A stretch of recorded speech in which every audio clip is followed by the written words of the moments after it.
What's up everyone, Caden here. So in today's video, I'm going to be going over the Jeep SRT and answering the question, should you buy one used? I'll be going over the WK1, the WK2, and the WK2 facelift.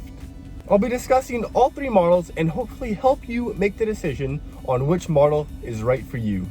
So if you've seen my previous videos, you'll know that I own a 2018 Jeep SRT. You'll know that I have about 19 to 20,000 kilometers on it. It's fairly new. I only drive it about 10,000 kilometers a year, and you'll know that I absolutely love this vehicle. But I know that some models in the past have had their troubles. I'll discuss different features on each vehicle and some common issues some may have, and I'll hopefully help you make the decision on which Jeep SRT is right for you. So hit that subscribe button, like this video, it really helps me out, and let's get right into it. Now, the biggest factor when deciding which SRT is right for you may be the price. So let's go over some of the current prices of the Jeep SRTs. The WK1 model, the model that we all love with the dual exhaust down the middle. It goes for about $20,000 Canadian or $15,000 American USD.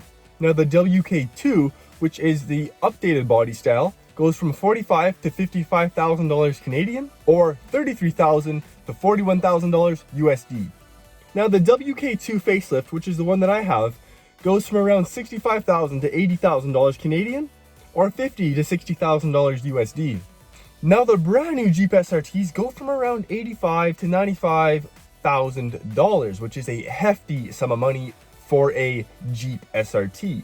So let's go over some of the previous models to see if you can get a better deal on a just as reliable and just as fun vehicle. Now let's talk about the WK1, the one that we all love.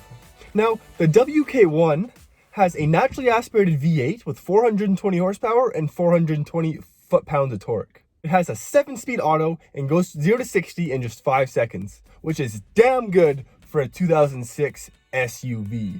I've also noticed that a lot of people upgrade the vehicle to have twin turbos and they hit the quarter mile in like 9 seconds. Now if your budget is like $35,000, you can either get a WK2 model or you can get a WK1 and upgrade the hell out of it. And like I said, everyone recognizes that dual exhaust down the middle. It's hard not to love. I think this model is one of the most classic SUVs from this era, and it's very well possible to get it up to 1,000 horsepower. I've had the idea to take an old WK1 and make it like a Trackhawk, put like 707 horsepower in it, maybe put an actual Hellcat supercharger on it and get that 707 horsepower, paint the calipers yellow, put like the Trackhawk rims on it. I think it would look super cool. Now, this model is super reliable. The WK1 is a solid vehicle. The thing is, you gotta make sure that you find one that isn't abused. Maybe lower kilometers, maybe driven by a soccer mom, because this is kind of a soccer mom SUV, but just find one that is ideally stock. Now, let's go over the WK2, the new body style. Now with the new body style, we still have a naturally aspirated Hemi V8, but now we have 468 horsepower and 8-speed automatic transmission. Now, this model got heavier over the previous one, but it got more luxurious and more daily drivable.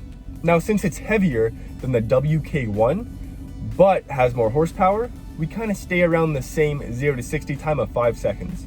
Now, unfortunately, this body style, the new body style, the WK2, had a whole new set of issues reported by owners. There have been reports of the adaptive headlights not working and the keyless entry not working, and reports of owners getting the shaky wheel of death, aka the death wobble. If you're not familiar with the death wobble, search up Ford F-150 death wobble on YouTube. Now, I'm not surprised that the Ford has a death wobble, but it goes to show just how scary it can be. So this model really depends on if you can find a good used one that hasn't had a lot of issues. Just make sure you do an inspection on one to make sure everything's functioning correctly. It's winter time here in Canada and the roads are super slippery. There's lots of bumps everywhere, but this SRT handles them well. New Defender.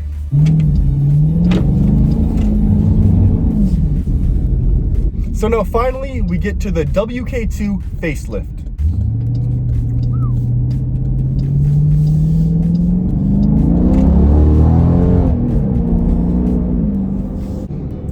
handles amazingly, especially with these Hakkapeliitta 9 SUV studded tires. The black ice, the snow, it's like it's nothing. This SUV combined with these studded tires really make for the ultimate winter SUV. So the WK2 facelift came out in 2017. You can kind of notice the new style from the front grille. Otherwise, it looks fairly similar to the last model. Let me pull over and I'll show you what I mean. Man, does that look cool. So here's the Jeep SRT, the WK2 facelift. So this is what I meant. These 3 vents here at the front, that's how you can kind of tell the new style from the old style.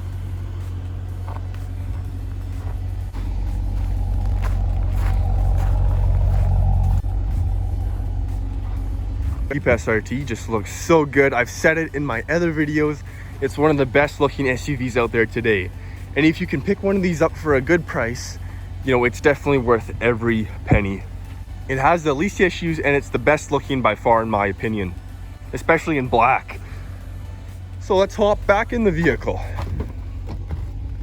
Also, something to note is that in the previous models, the WK2, from I think it's 2012 to 2016, the carbon fiber trim always came off those models. A lot of my friends who have the older models, I know that their carbon fiber started to come off, but in the facelift model, the carbon fiber stays on perfectly, which you kind of expect in a $80,000 vehicle. But my Apple CarPlay, my infotainment system has always functioned. It's never glitched, which I also know is an issue on the older models, but no, this one's been perfect. So I mentioned this in one of my previous videos, that when you're driving, you can actually put on your rear view camera to see all those Mustangs that are behind you. This is one of the greatest features on any modern day vehicle. Also, all these modes work super well. You really notice a difference in each mode. So what it comes down to is your price range. Do you want a super upgraded cool WK1? Do you want a WK2 that has, you know, some problems here or there, but it's still a cool vehicle? Or do you want the WK2 facelift, which is honestly the ultimate SRT in my opinion? Or is it WK1 the ultimate?